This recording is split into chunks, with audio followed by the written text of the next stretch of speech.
이 시간 우리 양옆 앞뒤를 바라보시면서 우리 인사하겠습니다. 만나서 반갑습니다. 인사하겠습니다.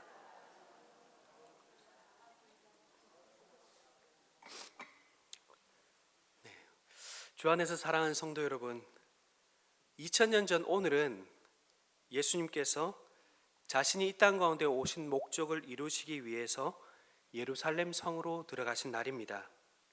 그래서 우리 오늘 이 날을 무슨 날이라고 하죠? 보통 종료주일이라고 합니다.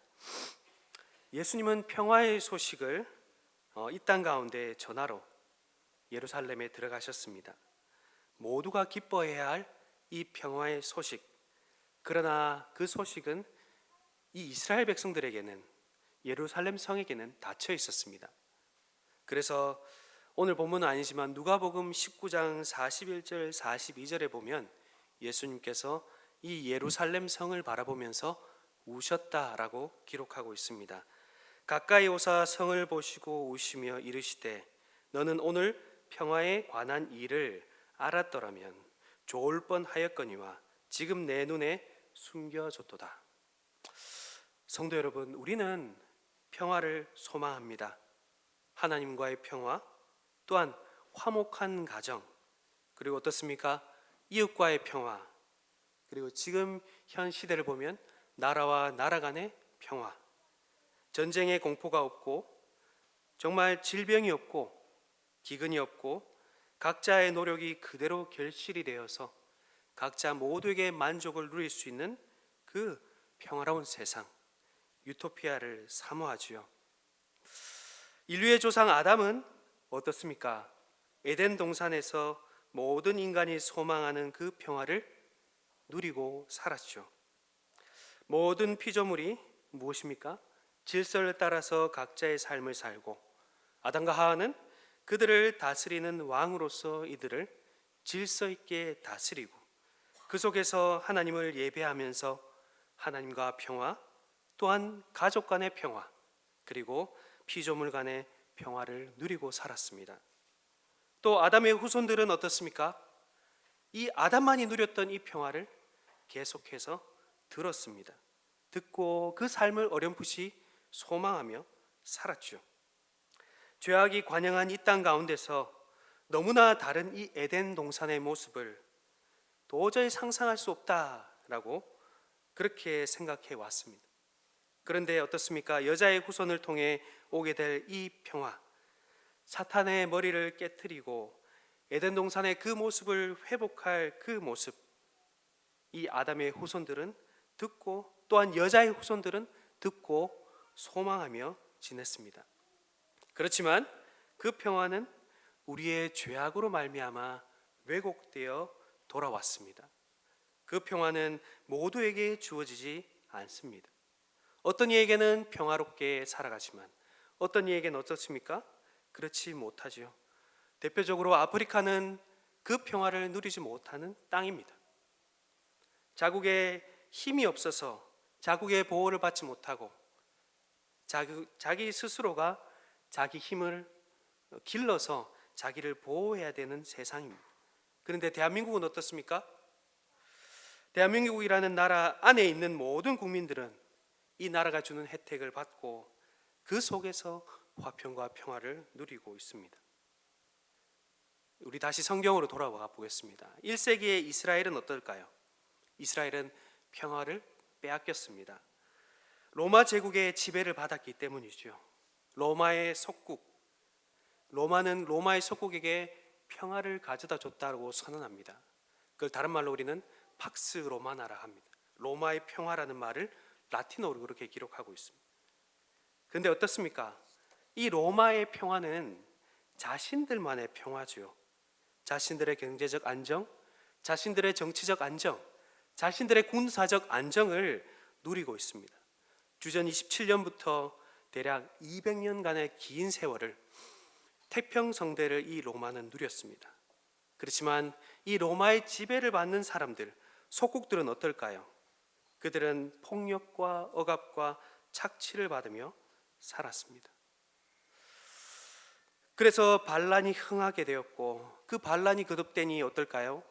이 로마 군인들은 더욱더 이들을 억압할 수밖에 없었죠. 그러므로 로마의 평화는 온 세상의 평화와는 다른 평화였습니다. 자, 오늘 본문은 모두가 평화하는, 소망하는 평화를 가져오는 이 방식에 있어서 너무나 다른 모습을 보여주고 있습니다. 예수님께서 전하려는 이 평화와 이스라엘 백성들이 바라보는 이 평화는 너무나 달랐다는 것이죠. 예수님은 그래서 예루살렘 성으로 들어오셔서 이 평화를 교정해 주십니다. 예수님께서 자신이 전하려는 이 평화의 소식, 그리고 그 평화는 어떤 방식으로 이루어지게 될지를 이스라엘 백성들에게 가르쳐 주고 계신다는 것이죠. 종료주일은 바로 그것을 상징적으로 가르치는 예수님의 모습을 다시 기억하고 또 그것을 우리 마음에 다시 새기는 시간입니다. 그래서 오늘 본문을 통해서 그들의 생각을 바로잡으시는 예수님을 통해 우리의 생각을 바로잡고 우리가 어떻게 살아가야 되는지를 이 본문을 통해 하나님의 교훈을 함께 듣겠습니다. 오늘 본문을 한번 살펴보겠습니다. 자, 예루살렘에 예수님께서 이제 들어가신다는 소문이 이 예루살렘 성의 바닥에 전해지게 됩니다. 또 명절을 맞아서 예루살렘 성으로 다 사람들이 몰려오게 되죠. 그래서 오늘 본문에 보면 이스라엘의 큰 무리가 이곳에 모여 있다라고 기록하고 있습니다. 이들은 예수님을 맞이하려 합니다. 이들은 종려나무 가지와 그리고 구약에서부터 계속해서 내려오던 바로 시편의 문구를 가지고 예수님을 맞이하고 있습니다. 무슨 소리를 외쳤죠? 호산나라고 외쳤습니다. 이 호산나 본문 13절에 나와 있습니다. 본문 13절을 우리 한번 같이 읽어볼까요? 본문 13절입니다. 시작. 종려나무 가지를 가지고 맞으러 나아가 외치되 호산나 찬송하리로다. 주의 이름으로 오시는 이 곧 이스라엘의 왕이시여 하더라. 여기서 호산나, 이 헬라어인데요, 사실은 구약의 히브리어로 호샤나라는 뜻입니다. 그래서 구하옵나니 이제 우리를 구원하옵소서라는 기도라고 할 수 있습니다. 이 기도를 지금 이스라엘 백성들은 무엇으로 하고 있죠? 기도가 아닌 환호로, 찬송으로 지금 예수님을 향해서 외치고 있다라고 할 수 있습니다. 이 호산나, 시편 118편에 나오는 이 본문에서 따온 말인데요, 이 본문의 맥락을 보면 이 시편 118편은 어디에서 사용되어 있는지를 좀 살펴봐야 됩니다. 시편 118편은 예루살렘 성전으로 예배하기 위해 몰려드는 사람들을 향해서 레위인들이 무엇을 했냐? 호산나라고 외쳤다는 것입니다. 무엇 때문에요?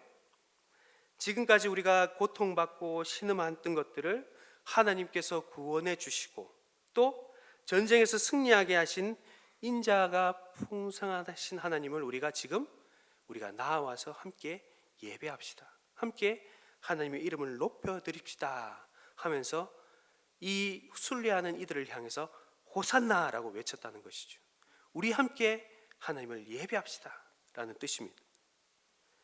그래서 시편 118편 24절부터 28절에 이렇게 기록되어 있는데요, 자, 시편 118편 24절부터 28절입니다. 우리 교독해 보겠습니다. 24절을 제가 읽고 28절 우리 한 목소리로 한번 읽어볼까요? 24절입니다. 이날은 여호와께서 정하신 것이라. 이날에 우리가 즐거워하고 기뻐하리로다.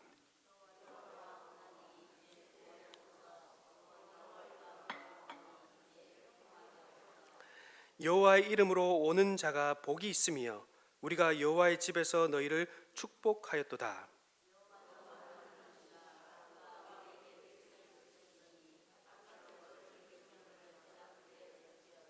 주는 나의 하나님이시라. 내가 주께 감사하리이다. 주는 나의 하나님이시라. 내가 주를 높이리이다. 이미 하나님께서 이루신 그 일들을 향해서 하나님을 다시 높이고 있는 시편이라고 할 수 있습니다. 그런데 오늘 이 이스라엘 백성들, 오늘 이 예루살렘 성으로 들어오고 있는 예수님을 향해서 이 이스라엘 백성들은 마치 자기가 레위인이 된 것처럼 그렇게 이 118편을 부르고 있습니다. 예수님께 이 118편의 왕, 하나님을 예수님께 적용해서 부르고 있는 것이죠. 왕이라는 단어를 쓰면서 말입니다. 이 무리의 분위기는 지금 한층 더 고조되어 있습니다. 승리를 상징하는 이 종려나무 가지와 함께 이들은 더욱더 우렁차게 지금 예수 그리스도를 자신의 왕으로 외치고 있습니다. 우리의 왕이 되어 주십시오. 우리를 구원해 주십시오. 라고 그렇게 외치고 있다는 것이죠. 자, 그렇다면 이들은 왜 예수님을 향하여 왕이 되어 달라고 요구했을까요? 자, 그 힌트는 오늘 본문 17절 18절에 나와 있습니다. 제가 한번 17, 18절 읽어보겠습니다. 나사로를 무덤에서 불러내어 죽은 자 가운데서 살리실 때에 함께 있던 무리가 증언한지라. 이에 무리가 예수를 맞으면 이 표적 행하심을 들었음이러라. 뭐라고 말씀하십니까? 나사로의 부활 소식을 들은 자들의 그 표적을 보고 이들은 지금 예수님을 왕으로 모시고 싶다라는 의미가 담겨 있다는 것이죠. 우리 12장은 사실 11장의 다음 장이죠. 그래서 11장에는 어떤 본문이 기록되어 있냐 하면 나사로를 죽은 자 가운데서 실제로 예수님께서 살리신 장면이 나옵니다. 죽은 자가 살아나는 그 사건은 우리가 이성적으로 판단하기에, 과학적으로 보기에는 절대 있을 수 없는 일이죠. 근데 이스라엘 백성들에게는 어떻습니까? 선지자 엘리야를 통해서, 또한 선지자 엘리사를 통해서 죽은 자가 실제로 살아난 모습을 계속해서 전해 내려 듣고 왔습니다. 그리고 무엇보다도 예수님은 이 일을 가볍게 하실 수 있는 분이죠. 왜냐하면 무에서 능력에 있는 말씀으로 유를 창조하신 창조주 하나님이시기 때문입니다. 그런데 여기서 모든 사람들이 보는 앞에서 예수님께서는 나사로를 살리신 특별한 이유가 있죠. 무엇입니까? 자신이 생명의 근원이시고 자신이 부활이시라는 것을 이들에게 보여주기 위함이었습니다.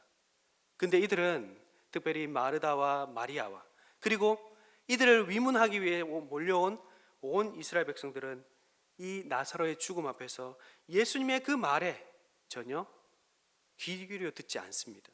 어땠습니까? 나사로의 죽음 앞에서 울었죠. 나사로의 죽음 앞에서 한탄했습니다. 그래서 예수님은 이 예루살렘 향하여 울었던 것처럼 나사로 이 무덤 앞에서 이스라엘 백성들을 보면서 우셨습니다. 예수님의 눈물은 무엇이었습니까? 그들을 불쌍히 여기는 마음, 그러나 그 속에는 무엇이었냐면 나를 보고도 믿지 못하는 그 마음에 우셨죠. 내가 생명이요 부활이라는 그 사실을 바로 앞에서 보고도 그들은 믿지 못했기 때문에 그들을 안타까워하고 분노하면서 우셨다는 것입니다. 모든 증인이 보는 앞에서 비로소 나사로가 살아났습니다. 예수님이 나사로를 살리셨죠. 베단이라는 그 작은 동네에서 나사로는 살아났습니다. 이 소식이 어떻게 들렸을까요? 오리밖에 떨어지지 않은 이 예루살렘 성으로 급속하게 이 소문이 퍼져나가게 된 것입니다. 오늘 아까 17절, 18절에서 읽었던 것처럼 이 사건을 직접 목도한 증인들이 이 예루살렘 성으로 급격하게 이 소문을 전해주게 된 것이죠. 요한복음 6장에 보면 오병이어의 기적이 나옵니다. 그곳에서도 보면 자신들의 배고픔을 살려줄 왕으로서 예수님을 바라보고 왕을 삼은 적이 있었죠. 여기에 더하여서 오늘 이 죽은 자 나사로를 살리신 이 예수님의 소식을 전해들은 이슬은 어땠을까요? 불난 집에 기름을 부었듯이 그들의 마음엔 더욱더 예수님을 왕으로 모셔야겠구나 그 마음이 한껏 더 고조되었습니다. 이 소식은 그들에게 복음이었습니다. 이제 지긋지긋한 로마의 압제에서 우리를 출애굽, 출바벨론처럼 우리를 출로마 할 수 있겠구나 라는 그 소망을 실현시켜줄 복음이었다는 것이죠. 나사로를 죽은 자 가운데서 살리셨을 그 능력이 있다면 이 죽음 가운데 신음하는 로마의 압제의 죽음 가운데 신음하는 우리도 살리실 수 있겠구나, 승리의 구원을 주실 수 있겠구나 라는 생각으로 이들은 종려나무 가지와 호산나라고 외쳤던 것입니다. 우리를 구원할 왕으로 우리를 인도해 주십시오라고 외쳤던 것이죠. 이들은 블레셋 사람들을 완전히 몰아냈던 다윗 왕처럼, 그리고 로마의 압제에서 우리를 죽음의 고통에서 완전히 벗어날 그 왕처럼 예수님을 바라보고 있었던 것입니다. 성도 여러분, 이들은 어떻습니까? 이들은 사실 예수님을 왕으로 모신다 하지만 사실은 예수님을 조종하고 있다고 할 수 있습니다. 자기 입맛에 맞는, 자기 기준에 맞는 왕으로 예수님을 모시고 싶었던 것이죠. 사실 우리도 동일합니다. 예수님을 주인으로, 예수님을 왕으로 모시는 우리들이지만 우리는 어떻습니까? 예수님을 내 뒤편에 몰아놓고 내가 왕으로, 예수님은 나를 왕이 되도록 인도하는 뭐요? 종으로 우리는 예수님을 그렇게 모시며 살아갑니다. 그런 모습이 바로 이 이스라엘 백성들 가운데 찬송하는 그 목소리 가운데 있었던 그들의 마음이었던 것이죠. 우리의 마음이라는 것입니다. 자, 그런데 우리 예수님은 어떻습니까? 그들을 향하여서 완전히 다른 방식으로 이 예루살렘 성을 들어오셨습니다. 자, 우리 14절 15절입니다. 우리 같이 한번 14절 15절 우리 한 목소리로 읽어보겠습니다. 시작. 예수는 한 어린 나귀를 보고 타시니 이는 기록된 대로 시온에 따라 두려워하지 말라 보라 너희 왕이 나귀 새끼를 타고 오신다 함과 같더라. 예수는 지금 로마로부터 승리를 가져다 줄 승리의 개선 장군과 같이 늠름한 모습으로 군마를 타며 들어오지 않으셨습니다. 오히려 나귀 새끼를 타고 들어오셨습니다. 이 말이 무슨 뜻일까요? 예수님은 자기 눈에 보이는 아무 짐승이나 그 중에서 나귀 새끼가 있기 때문에 그냥 그것을 타고 그것을 선택해서 타고 들어오신 분이 아닙니다. 오늘 14절에 보고라는 이 단어가 있죠. 이 보고는 단순히 보는 것이 아닙니다. 철저히 관찰하고 의도를 가지고 내가 이 나귀 새끼를 선택하겠다라는 뜻이 이 보고 안에 담겨 있습니다. 예수님은 철저히 나귀 새끼를 의도적으로 타고 들어오셨지요. 이 나귀 새끼, 오래전부터 사실은 이스라엘의 왕을 상징하는, 왕이 타고 오는 것을 상징하는 모습이었습니다. 모세의 가족들이 이 나귀를 타고 들어왔을 때도 그랬고, 그 이집트로 귀환할 때였죠. 그리고 사사의 자손들이 이 나귀를 타고 들어오는 모습들도 있었습니다. 무엇보다 다윗이 노새를 탔고 그 노새를 솔로몬 왕 아들에게 물려주면서 이 아들이 하나님의 아들, 즉 이 왕의 아들로서 등극하는 모습을 보여주었습니다. 이와 같은 모습들을 예수님께서 생각하셔서 분명히 나귀 새끼를 타고 들어오셨습니다. 이것은 바로 예수님 자신이 하나님의 아들이심을 보여주신 것이죠. 그러나 여기에 한 가지가 더 있습니다. 예수님께서 특별히 나귀 새끼를 타신 이유는 무엇일까요?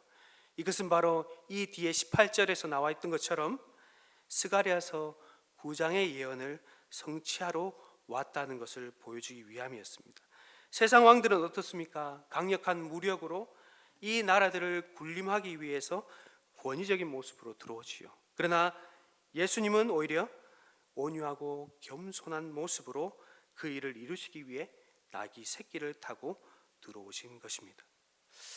우리 스가랴 9장 9절에 보면, 우리 9장 9절의 하반부에 보면 이 예수님께서 어떠한 통치를 하실지를 예언하고 있는데, 제가 한번 하반부 한번 읽어보겠습니다. 그는 공의로우시며 구원을 베푸시며 겸손하여서 나귀 새끼를 타시나니 나귀의 작은 것 곧 나귀 새끼니라 라고 말씀하죠.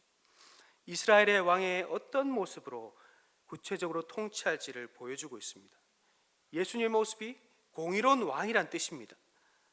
전쟁으로 나라를 지키려다가 멸망한 북이스라엘과 남유다와 달리, 그들의 왕의 모습과 달리 어떤 모습일까요?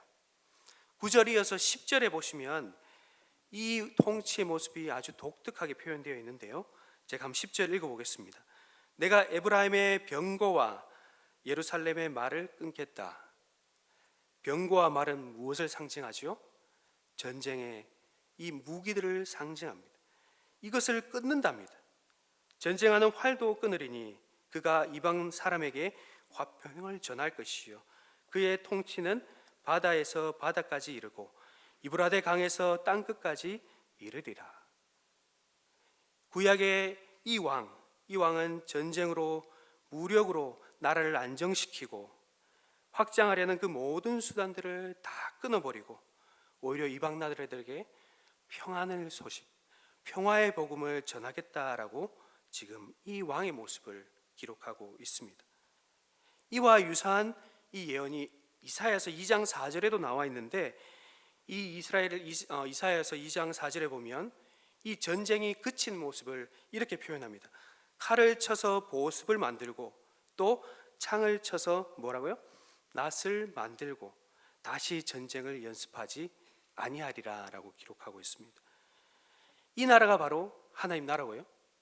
이 나라의 왕이 바로 이 메시아, 그리고 오늘 우리 예수님이 이 나라의 왕이 되신다는 것이죠.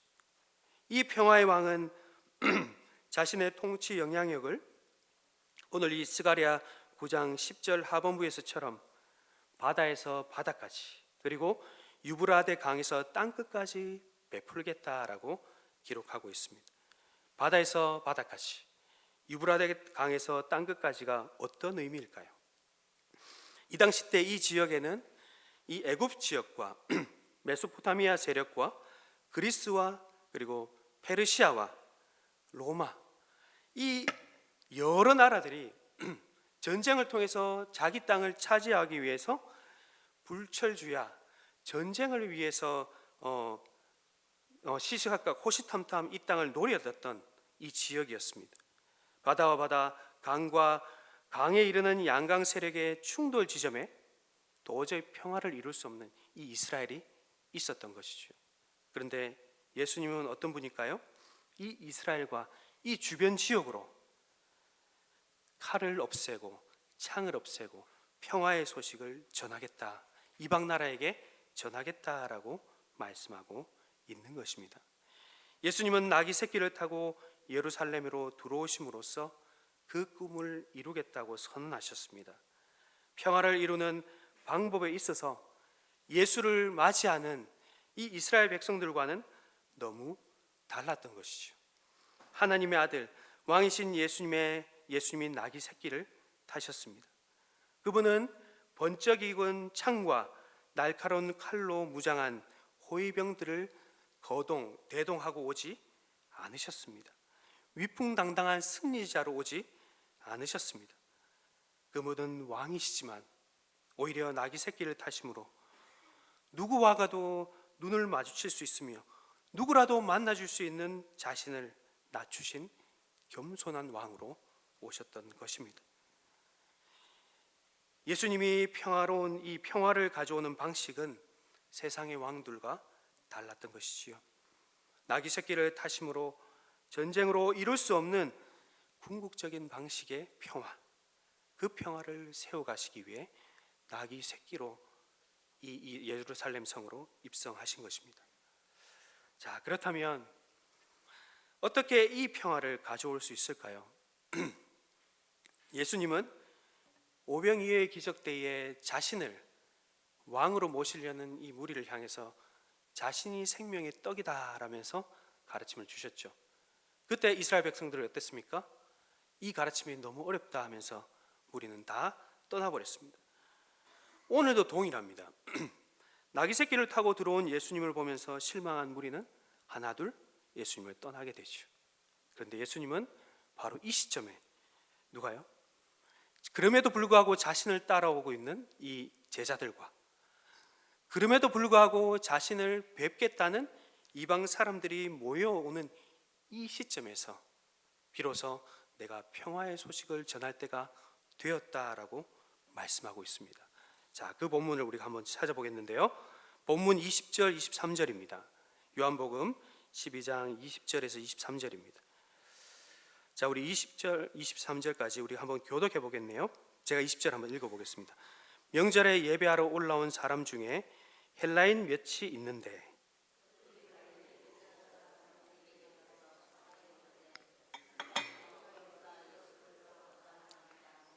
빌립이 안드레에게 가서 말하고 안드레와 빌립이 예수께 가서 여쭈니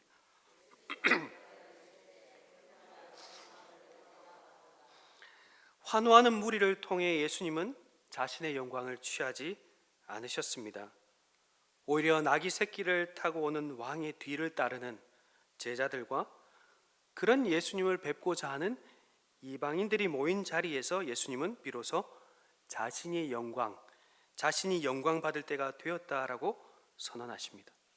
왜냐하면 예수님의 평화는 이스라엘 민족의 평화가 아니기 때문이죠. 모든 사람들에게 진정한 평화를 주는 구원을 이루기 위함 때문이죠.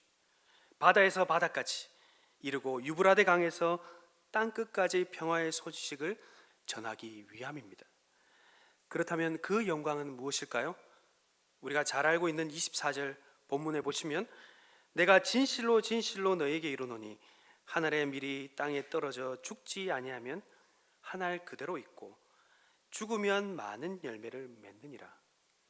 예수님의 죽음을 말씀합니다. 우리가 많이 들어본 말씀이죠.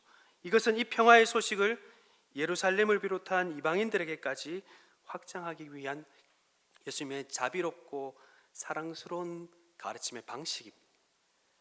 이미 구약의 역사들을 다 알고 있는 이스라엘 백성뿐만 아니라 이 역사를 모른다 할지라도 예수님께 찾아온 이들을 위해서 농사, 일반적인 아주 흔한 이 일상의 예를 통해서 예수님은 지금 이들을 가르치고 있습니다.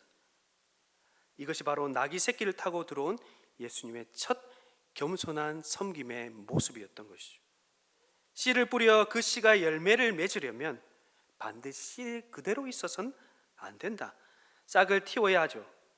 씨로 남아있지 않고 싹을 틔워서 씨를 틔워 싹을 맺는 것, 그것을 예수님은 지금 죽는 거라고 표현하고 있습니다.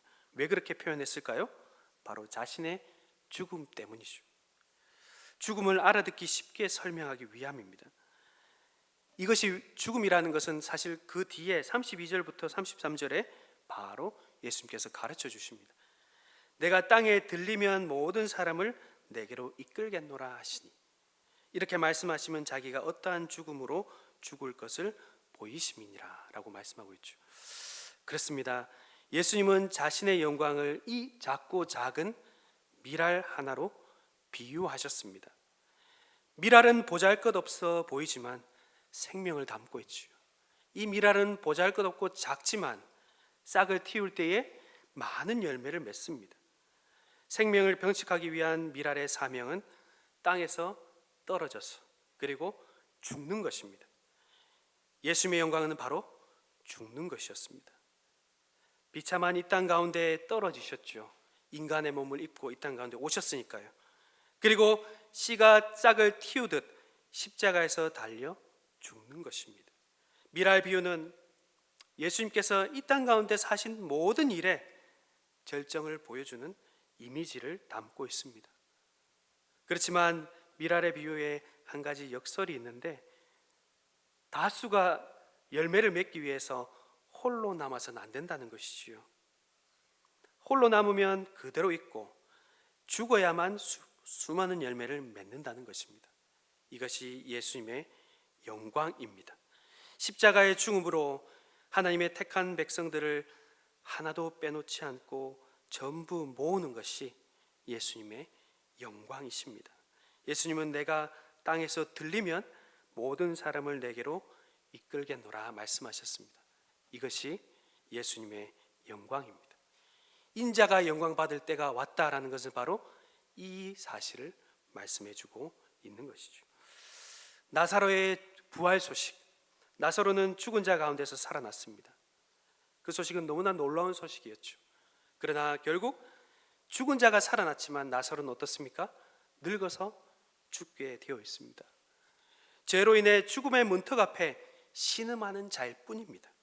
죽음 앞에서는 우리 모두가 평등합니다. 내가 가지고 있는 자격과 재물과 내가 했던 노력과 수고, 모든 것이 소용없습니다. 그 노력은 헛수고다. 모든 것이 헛되고 헛되다고 탄식하고 좌절하고 신음하는 자들에게 참 생명을 주시기 위해, 참 평화를 주시기 위해 예수님은 십자가에 자기 몸을 맡기신 것이죠. 십자가를 통과했기에 비로소 죄와 사망으로부터 우리는 완전히 참 자유를 얻고 참 평화를 누릴 수 있게 된 것입니다. 성도 여러분, 우리에게 있어서 하나님과 사람 그리고 이 피조 세계 사이에 막힌 담이 있지요. 우리는 항상 하나님의 뜻을 거역하고 내 스스로 높아지기 위한 그런 왕과 같은 그런 막힌 담이 있고, 사람과는 시기하고 질투하고 반목하고 거짓으로 사람들을 속이고 욕설로 폭력으로 남을 짓밟고 올라가려는 담이 있습니다. 피조 세계는 보호받고 깨끗하게 통치해야 됨에도 불구하고 우리는 이것을 나의 이익을 위한 수단으로 사용합니다. 이것이 바로 하나님과 사람과 피조물 사이에 막힌 담이죠. 바로 예수님께서 이 막힌 담을 허시고 하나님과 이웃과 모든 피조물 사이에 평화를 이루도록 하기 위해서 미랄이 되셨다는 것입니다. 이 사도 바울은 이 미랄 사건을, 평화의 사건을 에베소서 2장 13절부터 18절에서 십자가 사건으로 해석하고 있고, 또 이것을 평화의 사역이라고 말씀하는데, 이 에베소서 2장 13절부터 18절 우리 한번 읽어보겠는데, 제가 한번 읽어보겠습니다. 이제는 전에 멀리 있던 너희가 그리스도 예수 안에서 그리스도의 피로 가까워졌느니라. 그는 뭐라고요? 우리의 화평이신지라.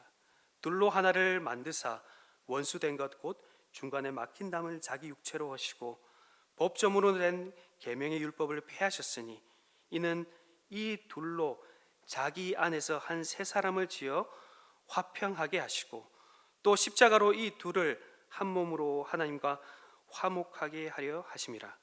원수된 것을 십자가로 소멸하시고 또 오셔서 먼데 있는 너희에게 평안을 전하시고 가까이 있는 자들에게도 평안을 전하셨으니 이는 그로 말미암아 우리 둘이 한 성령 안에서 아버지께 나아감을 얻게 하려 하심이니라. 미랄, 예수님은 평화의 왕으로, 평화의 주로 오셨습니다.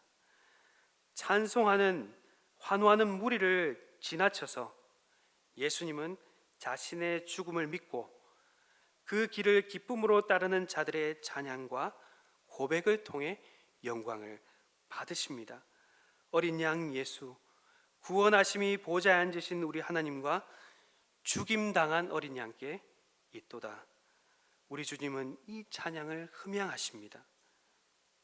그러므로 자신을 바로 알아봐 주는 자들, 자신을 바로 알아봐 주고 그 알물 통해서 감사와 영광과 찬양을 돌리는, 그것을 우리가 고백하는 우리 모두가 되기를 바랍니다.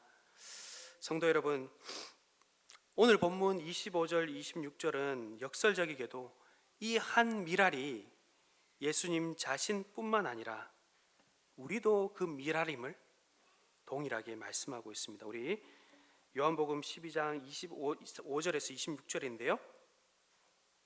25절 26절입니다. 우리 한 목소리로 한번 읽어보겠습니다. 시작. 자기의 생명을 사랑하는 자는 잃어버릴 것이요 이 세상에서 자기의 생명을 미워하는 자는 영생하도록 보존하리라. 사람이 나를 섬기려면 나를 따르라.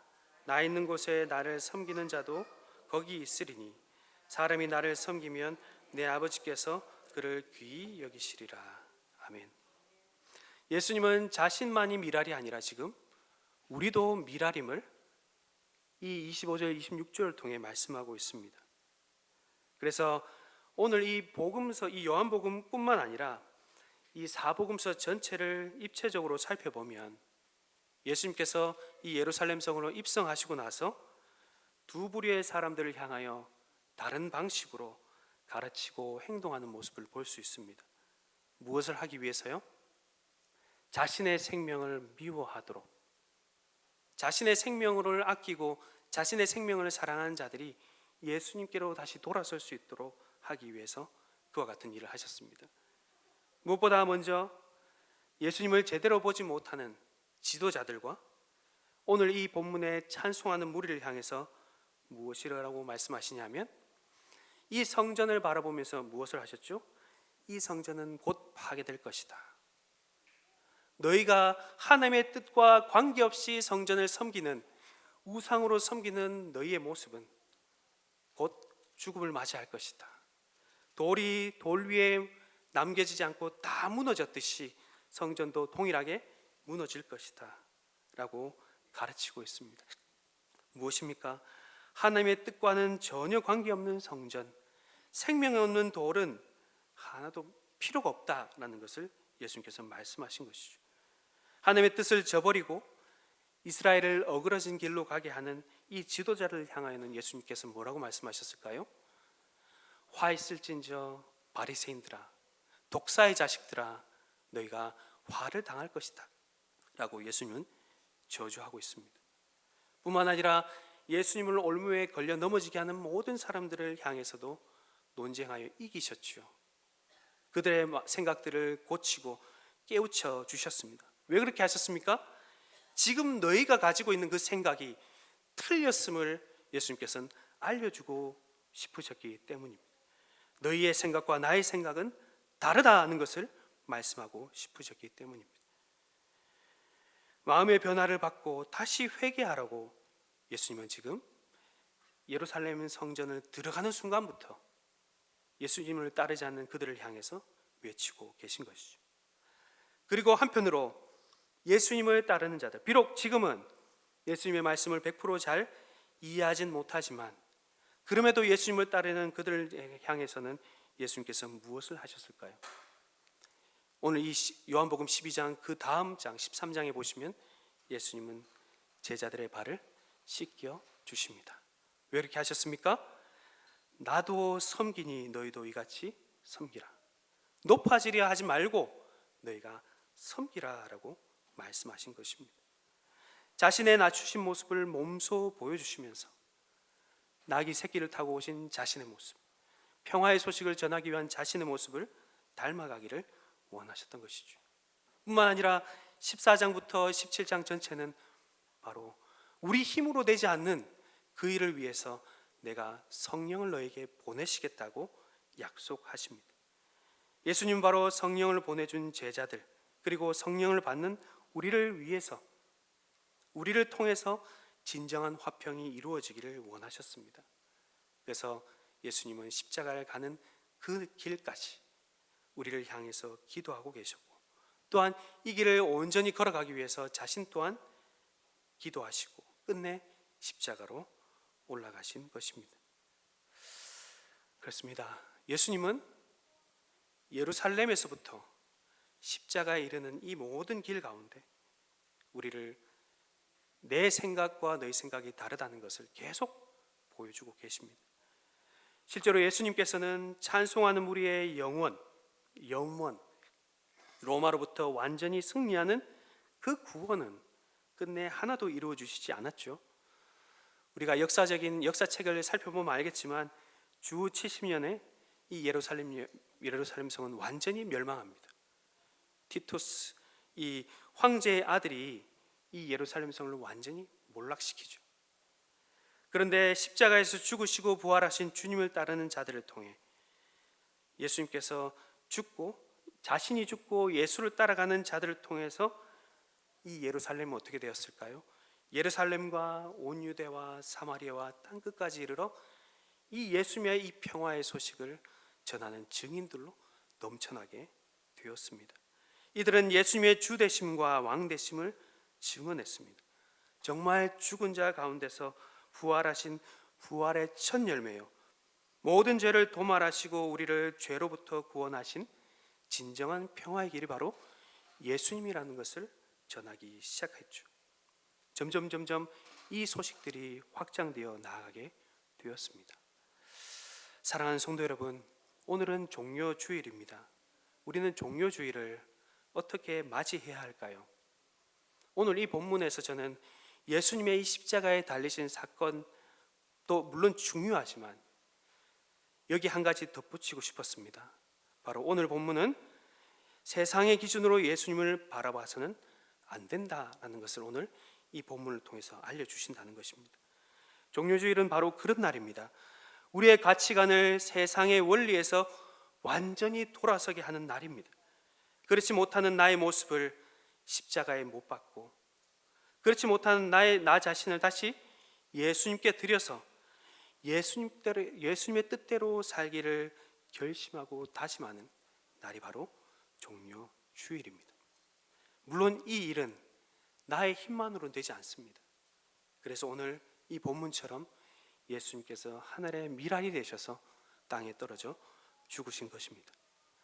어찌 보면 앞에서도 설명드렸지만 예루살렘 성에서 이 십자가를 가는 이 모든 여정은 내 생각과 너희 생각은 다르다는 것을, 그래서 우리를 끝까지 십자가의 길로, 그래서 내가 여전히 팔팔 살아있는 이 생명을 완전히 죽음의 길로 예수님께서 몰아가는 그 길이라고 할 수 있습니다.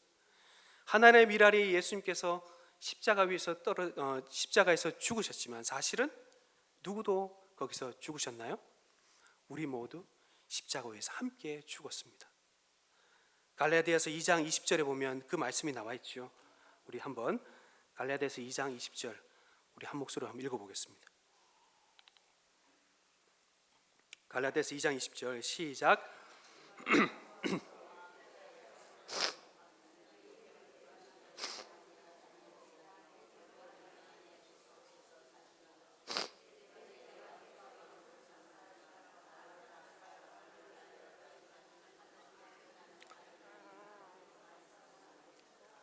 네, 하늘의 미랄이 땅에 떨어진 그 사건, 예수님께서 홀로 걸어가신 그 사건입니다. 그렇지만 오늘 이 바울은 뭐라고 고백합니까? 내가 그리스도와 함께 십자가에 못 박혔다라고 말씀합니다. 그렇습니다. 우리도 하늘의 미랄입니다. 예수님만이 하늘의 미랄이 아니라 우리도 동일하게 예수님과 함께 십자가 위에서 못 박혀 죽은 것이죠. 십자가 위에서 예수님과 함께 내가 죽었고 나의 옛자가 완전히 죽임을 당했습니다. 성령으로 말미암아 완전히 거듭나고 변화된 새 마음으로 주님을 바르게 바라보지 않는 이상은 우리는 이 십자가를 바라보면서도 슬픔일 뿐이고 나를 위한 왕이 되어 주십시오라는 그 소망의 좌절일 뿐이었습니다. 그런데 바로 오늘 이 예수님과 함께 십자가에 달렸을 때에, 내 자아가 완전히 죽었을 때에 우리는 비로소 이 십자가를 기쁨으로 받아들일 수 있는 것이죠. 내 생각이 너의 생각과 다르다는 그 사실을 기쁨으로 받아들일 수 있는 것입니다. 예수님을 내 것으로 만드는 것이 아니라 내가 예수님의 것이 되어서 살아가는 것입니다. 세상의 원리가 아닌 하늘의 원리로 비로소 살아갈 수 있는 것입니다. 끊임없이 우리는 예수님을 내 것으로 만드는 죄악을 범하고 맙니다. 그러나 우리는 다시 예수님께서 가셨던 이 길을 바라봐야 할 것입니다. 끊임없이 성령을 따라서 내가 예수님의 것이 되도록, 예수님이 내 삶의 주인이 되도록 내어드려야 하는 것이죠. 로마의 압제에서 구원하기 위해 예수님은 한 걸음도 옮기지 않으셨습니다. 우리 주님은 단순히 우리의 만사 형통을 위해 오신 분이 아니십니다. 어지러운 정세와 부동산 가격과 직장 승진과 우리의 명예와 권력과 우리의 모든 부귀 영화를 위해 오신 분이 아니십니다. 무엇 때문에 오셨을까요? 우리의 죄로부터 구원하기 위해, 사탄으로부터 우리를 건져내시기 위해 오셨습니다. 그 예수님을 믿을 때 그에게 가해지는 모든 수고와 아픔과 어려움들을 우리는 비로소 나의 기쁨으로 받아들일 수 있는 것입니다. 너희는 근심하겠으나 너희 근심이 도리어 기쁨이 되리라. 그때 예수님의 십자가는 근심이 아닌 기쁨이요 찬양이 될 것입니다. 우리가 영원히 부를 노래가 될 것입니다. 이 관점을 기억한다면 비로소 십자가는 죽음이요 절망이요 사망이 아니라 세상 왕을 멸하는 자리요 세상의 통치 원리가 완전히 틀렸음을 선언한 자리가 됩니다. 그리고 돈의 노예가 된 우리들 향하여 십자가는 진정한 평화와 안식을 주는 자리임을 우리에게 말씀하고 있는 것입니다. 사랑하는 성도 여러분, 이제 말씀을 맺겠습니다. 예수님은 오늘 본문을 통해 세상의 원리와 다른 자신의 통치 원리를 알려주셨습니다. 로마 제국의 권력의 상징인 군마와 달리 나귀 새끼를 타고 오심으로 평화의 왕의 통치 원리를 보여주셨습니다. 인간 중심의 영광을 거부하고 성김송의 하나님의 영광을 자기의 영광으로 취하는 모습을 오늘 예수님께서 보여주셨습니다. 예수님은 생명 유지의 수단인 돈과 명예와 권력을 거부하고 자신의 생명을 내어주셔서 참 생명을 주심으로 정말 참 생명이 무엇인지의 관점을 완전히 송두리째 변화시켜 주셨습니다. 우리는 이 길을 보고 무엇보다 자기를 부인하는 것으로부터 예수님을 따라갈 수 있음을 배웁니다. 예수님이 가신 그 길을 믿음으로 뒤따라가는 자라면 끊임없이 자기를 부인하고 주님의 통치 방식에 순종하는 자들이 되어야 합니다. 예수님은 겸손히 자신의 생명을 들여 죄인을 섬기셨기에 진정한 평화를 이룰 수 있었습니다. 예수님은 굴림과 억압의 통치가 아니라 겸손과 사랑과 희생의 섬김으로 다스리시며 생명을 들어 고통 가운데 신음하는 자들을 참 생명을 가져다 주셨습니다. 그러므로 이제 우리는 예수님의 것으로 살지 말고 예수님을 내 것으로 삼지 말고 내가 예수님의 것이 되어서 끊임없이 나를 예수님께 복종해야 하는 자들이 되어야 합니다. 예수님이 먼저 이 세상의 원리가 아닌 아버지의 뜻을 따라 사셨습니다. 그래서 주님은 반드시 우리를 그와 같이 큰 사랑교회를 이끌어 가실 것입니다. 이제 내 생각과 기준을 예수님 뒤에 둡시다. 자기 중심적인 삶을 포기하고 하나님의 뜻에 온전히 순종하는 자들이 됩시다. 그럴 때 우리는 이 바로 종료주일의 그 의미를 바르게 알고 따라가 진정한 평화를 누릴 수 있게 될 것입니다. 그렇게 할 저와 우리 모두가 되기를 간절히 바랍니다. 아멘. 이 시간 우리 함께 찬송가 313장입니다. 313장 찬송함으로 준비한 헌금을 함께 드리겠습니다.